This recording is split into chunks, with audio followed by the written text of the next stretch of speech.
Lahat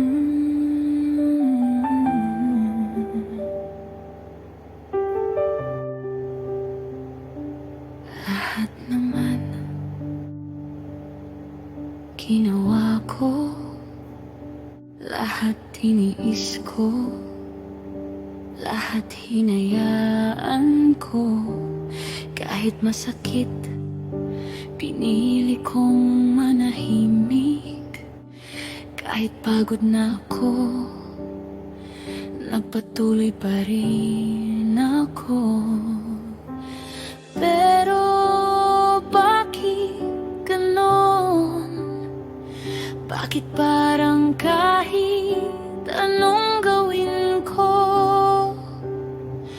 parang wala pa rin akong halaga sa inyo? Minsan, tinatanong ko ang sarili ko, itinuring niyo nga ba akong anak? Minahal niyo rin ba ako? Kasi sobrang tampo na ako sa inyo. Kung sino pa yung hindi kayo inaalagaan, siya pa ang palaging inaalala. Ako na malayo, ako na isang OFW. Ako na araw-araw lumalaban para may maibigay sa pamilya.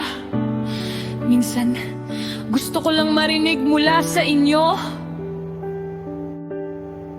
anak, okay ka lang ba? Pagod ka na ba? Kumusta ka dyan?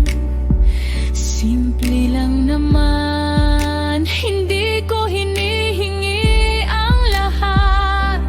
Gusto ko lang maramdaman na kahit malayo ako, anak nyo pa rin ako. Kasi sa totoo lang, sa likod ng ngiti ko may pagod. Sa likod ng katahimikan ko may sakit. At sa bawat gabing mag-isa ako,